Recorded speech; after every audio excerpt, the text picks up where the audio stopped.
ಭೂಮಿ ವಿವಾದ ಬಂದಾಗ ಏನು ಕಮಿಷನ್ ನೀವು ಹೇಳ್ತೀರಿ ಅನ್ನೂ ನಾವು ಮಾತ್ರ ಇಲ್ಲ ಆದ್ರೆ ಅನ್ಯಾಯ ಸುಳ್ಳೇನು ಭೂಮಿ ಹೋಗಿ ಸುಳ್ಳಿಲ್ಲ ಅಲ್ಲಿ ಅನೇಕ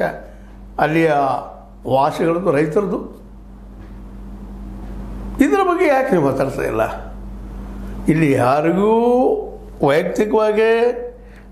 ವೀರೇಂದ್ರ ಹೆಗ್ಡೆ ಅವರು ವಿರೋಧ ಇಲ್ಲ ಮತ್ತು ಇನ್ನೊಂದು ಭಾಳ ನೀವು ಗಮನಿಸಬೇಕಾಗ್ಯದ ಇಲ್ಲಿ ಬರೀ ಕಮ್ಯುನಿಸ್ಟ್ ಅಷ್ಟೇ ಇಲ್ಲ ಎಲ್ಲೋ ಭೂಮಿ ಸಲುವಾಗಿರ್ಬೋದು ಭೂಮಿ ಕಳ್ಕೊಂಡವ್ರ ಪರವಾಗಿರ್ಬೋದು ಕಮ್ಯುನಿಸಮ್ ಅಲ್ಲೆಲ್ಲ ಇಲ್ಲ ಅಂತಲ್ಲ ಆದ್ರೆ ಹೆಚ್ಚಿಗೆ ಇವತ್ತು ನಿಮ್ಗೆ ವಿರೋಧವಾಗಿ ನಿಂತಂಥವ್ರು ಅದರಲ್ಲೂ ಬದಲಾಯಿತಂಥವ್ರು ಈ ನಮ್ಮ ಹೆಗ್ಡೆ ಅವರ ವಿರೋಧವಾಗಿ ತಿಮ್ಮೂರಿ ಅವರು ಅವ್ರು ಯಾರು ಅವರು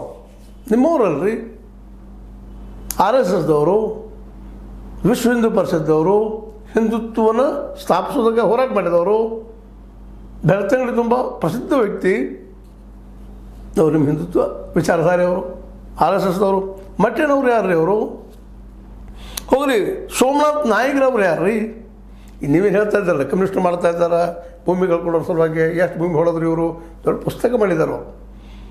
ಇವನ್ ಕೋರ್ಟ್ನಲ್ಲಿ ಚಾಲೆಂಜ್ ಮಾಡ್ತೀವಿ ಅಂತೇಳಿ ಕೋರ್ಟ್ನಲ್ಲಿ ಚಾಲೆಂಜ್ ಮಾಡ್ತಾ ಇದ್ದಾರೆ ಯಾವ್ದ್ರದ್ದು ಕರಿತಾ ಇದ್ದಾರೆ ಹೆಗ್ಡೆಯವರು ಬರ್ರಿ ಉತ್ತರ ಕೊಡು ಬರೀಬೇಕಂತೇಳಿ ಯಾವ್ದ್ರ ಹತ್ರ ಹೋಗ್ತಾ ಇಲ್ಲ ಹೆಗ್ಡೆಯವರು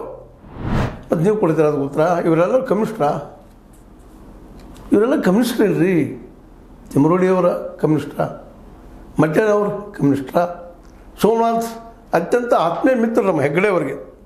ಒಂದು ಕಾಲದ RSS ಬಂಟರು ಇವತ್ತು RSSದವರೆಲ್ಲ ಇದ್ದಂಥವ್ರು ಮ್ಯಾಕ್ಸಿಮಮ್ ಇದನ್ನು ನೀವು ಹೋಗಿ ವಾಮಪಂಥೀಯರು ಜೋಡಿಸುವಂಥದ್ದು ಕಮ್ಯುನಿಸ್ಟರು ಜೋಡಿಸುವಂಥದ್ದು ವಿಚಾರವಾದಿ ಮಾಡಲಿಕ್ಕೆ